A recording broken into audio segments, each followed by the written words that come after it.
Yeah, so that is the reaction that many naturals have to using heat on their hair. So before I decided to do something crazy like post a tutorial of me using heat on my hair, I think I should share my thoughts on this topic. When I first decided to experiment with my natural hair texture, I was terrified of heat. I watched every video and read every horror story about people who had a big chop because they had heat damage. So I avoided it almost completely, and honestly, this was a good thing. I had a little heat damage in the front, so I wanted to fix that. And I also just really needed to learn how to fall in love with my natural hair texture, and that meant spending as much time with it as possible. During the part of my journey where I really wasn't using any heat, I learned a lot about my hair, and I stopped relying on heated styles to make my hair look nice.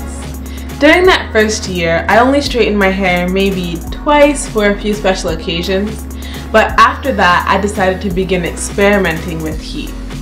First, I started with baby steps, just doing blowouts, but after that, I began to use curling wands and flat irons. Every time I used heat on my hair, I was terrified that it wouldn't curl back up. But of course, every time it curled right back up when I washed it. So I realized that there is a safe way to use heat on natural hair. So here are a few of the tips that I've acquired through doing my own hair for using heat on natural hair without damage. First of all, I always make sure that I use a heat protectant. This one is called Macadamia Heat Protection Serum, and it's by Carol's Daughter. And I really like this stuff because it's so light, so it doesn't weigh my hair down. I use it before blow drying and then again before using any heat tools. And I haven't acquired any new heat damage that I can notice since using this product. Second, I make sure that I can manually adjust the heat setting on the tools that I use. If you have a tool without a heat monitor, you don't know how much heat you're putting on your hair, and that is not a good thing. I use this wand by Conair, and I use this flat iron by a company called One Nonly, and it's from their Argon Heat line.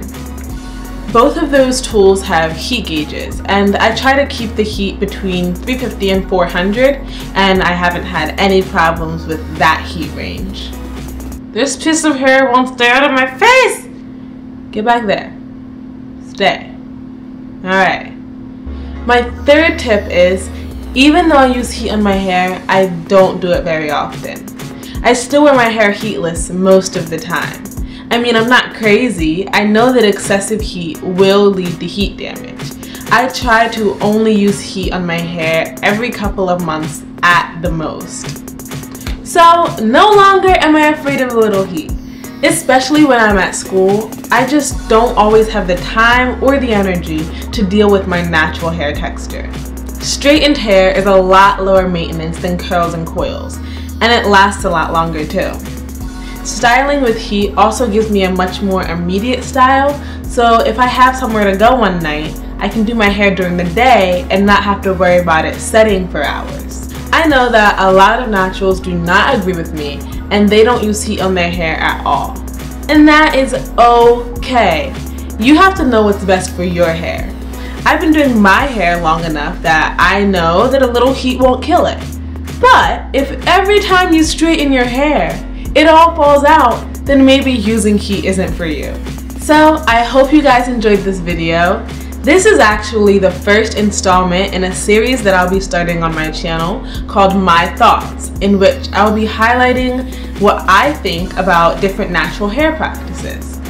If you'd enjoy seeing more My Thoughts videos, give this video a thumbs up. Also, leave a comment down below about what you think about using heat on natural hair. I'd love to hear your views on this topic. And of course, don't forget to subscribe for new videos every week. Thanks for watching, and I'll see you guys next time.